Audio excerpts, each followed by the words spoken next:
Доброго ранку всім. I'm glad to be here and honored to be here. First of all, I would like to share with you, like some personal memories. I first experienced Canada in 2000 when I was working and doing internship in the House of Commons. I also experienced the Canadian elections because while we were here, there was extraordinary elections in Canada, and I was actually canvassing from door to door. And thereafter, in 2 years, I actually survived Alberta winter. So I am kind of a local here. I was doing a 6-month internship with the government of Alberta. So I can say that the Canada could be regarded as my second home. And by chance, actually, I was the one that concluded the negotiation on Canada-Ukraine free trade agreement. So I'm really honored to be here.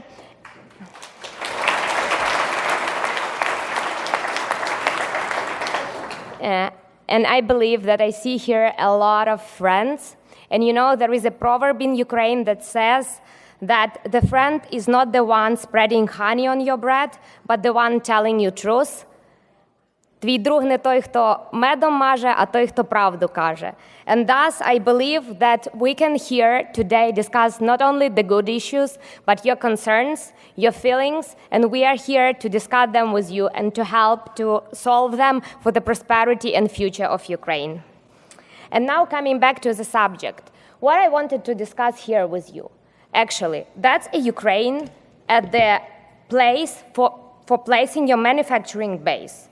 Some of the advantages that Ukraine can offer your companies are low-cost production, proximity to key markets, you can see some geography over here, highly skilled human capital, robust infrastructure for sustaining an export-oriented economy, core competence in actually major sectors including aerospace, energy, transport, agriculture, machine building, and easy access through visa travel to a number of countries.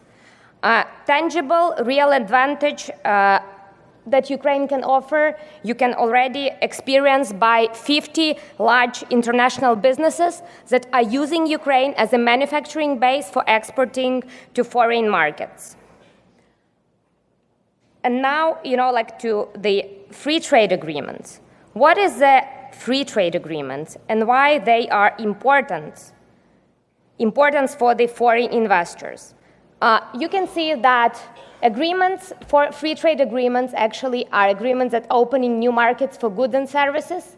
What they do, they make trade cheaper because they eliminating the substantially all customs duties.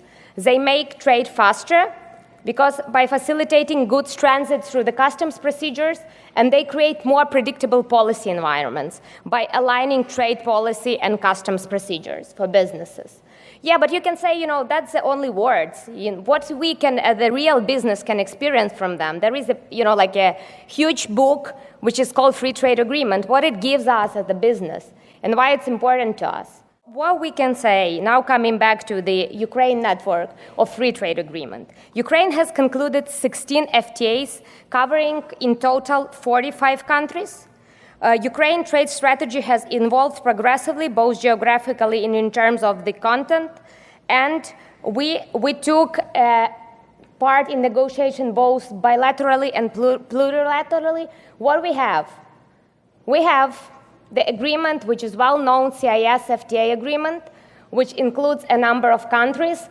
I would put this star, near the Russian Federation, although the Russian Federation is still a member of that agreement, but the agreement has been suspended, but all other territory is still covered. Then there is a free trade agreement with Macedonia. Okay, that's a rather small market because you can see that approximately it's 2.1 million people living over there, less than the people living in Toronto. But still, that's a European market, quite close to the Ukraine. Then we have an agreement with EFTA states. EFTA states, which is Iceland, Liechtenstein, Norway, and Switzerland.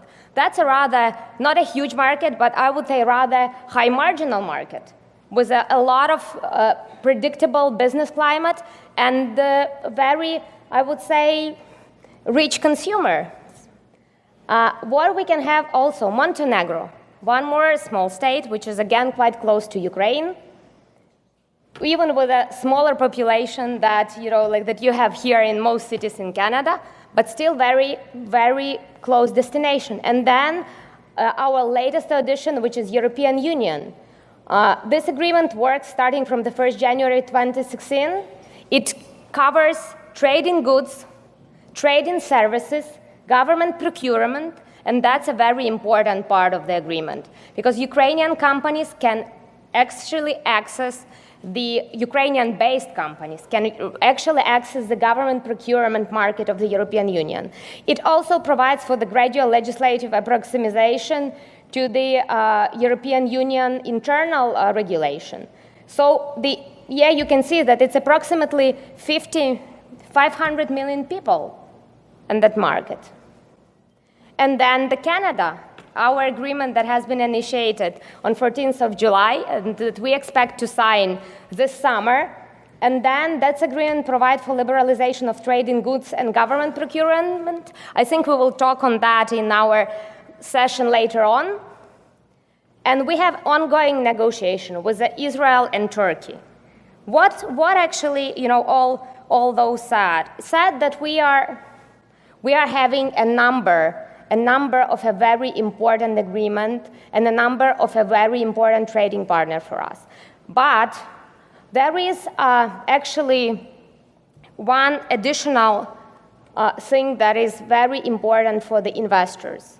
Coming back, why those FTAs are important for you. What it can do for you. Actually, it increases price competitiveness of Ukrainian goods in foreign markets. Why? First, it eliminates or reduces the import tariffs for Ukrainian export to those countries. Second, it provides for the tariff savings.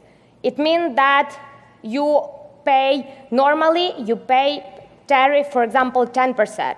With an FTA, you pay preferential lower FTA rates for the same good, for example, 0 or 2%. It makes Ukrainian exports more competitive on the market. But in addition, it provides access to the cheaper inputs and cheaper actually production, manufacturing lines and manufacturing facilities.